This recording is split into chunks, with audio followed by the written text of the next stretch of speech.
Welcome to Paradise Garden Lighting, landscape lighting made easy.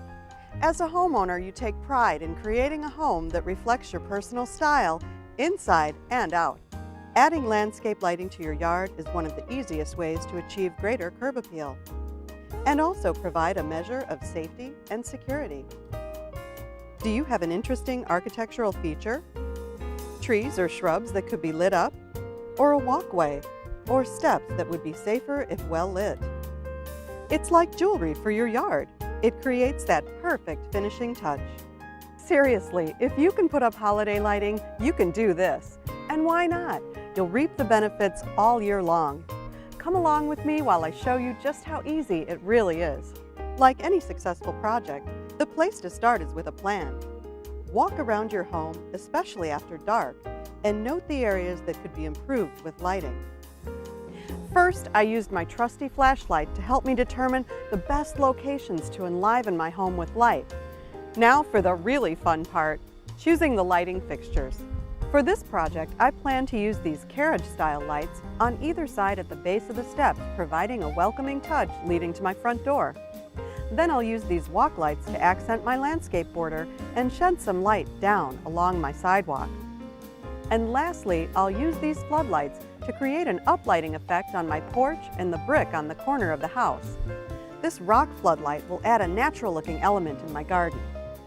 So now that I've got a plan, I'll need to consider how to power my lights. With low-voltage garden lighting, you'll need a power pack, low-voltage cable, and your home's existing outdoor GFCI power outlet. You simply mount the power pack near your outlet and plug it in. The power pack converts the 110-volt power from your outlet to a safe 12 volts to power your light, much like an electric toy train set. It's simple and very safe to work with. Choosing the right power pack for your project involves some simple math.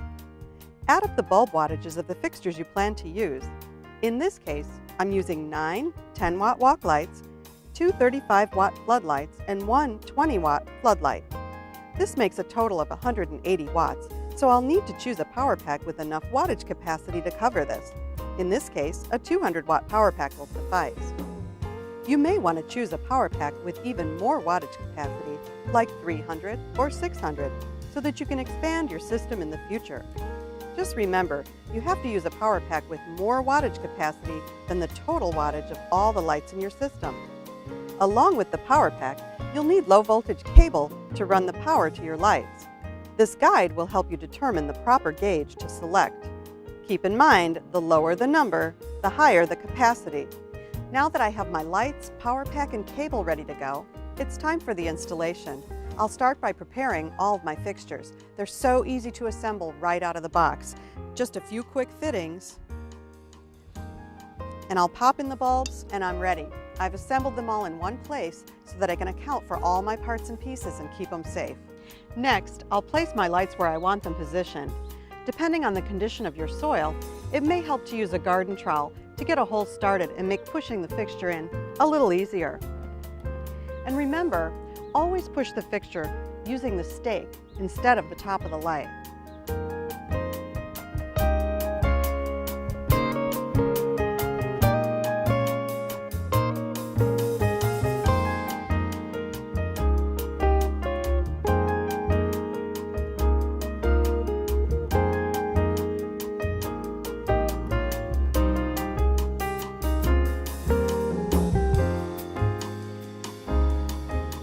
Now, I'll loosely string the cable to where the lights are, leaving plenty of slack for repositioning and allowing for the growth and expansion of my landscape.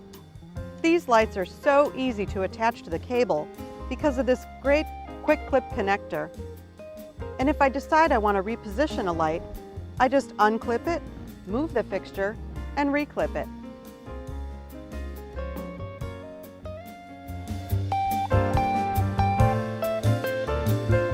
Lastly, I'll attach the low voltage cable to the power pack.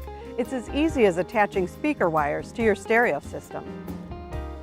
Simply split the cable slightly to allow each of the pre-stripped wires to be inserted into the terminals to make contact and screw the plates down securely on the bare wire. Now that everything is connected, I'll plug in the power pack and turn on the system. This is the time to check and be sure all my lights are properly connected and lit up and I can make necessary adjustments.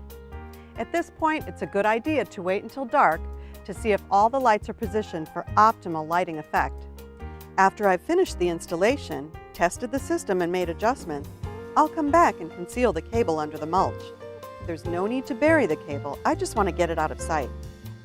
Then I'll set the timer on the power pack so the lights go on and off automatically. Each power pack comes complete with its own unique timer. What could be easier than that? In about as much time as it takes me to put up my Christmas lights, I've created a simple home improvement project that will add curb appeal both day and night. Rather than fading into the darkness, it is illuminated with a distinctive presence. I've made it safer and more secure by eliminating any dark corners and lighting a path for my guests. Paradise offers landscape lighting ideas and solutions for any exterior design, big or small. And what's more, Paradise simplifies the installation right down to the connection. Join me next time and I'll share even more great tips for creating the perfect outdoor space.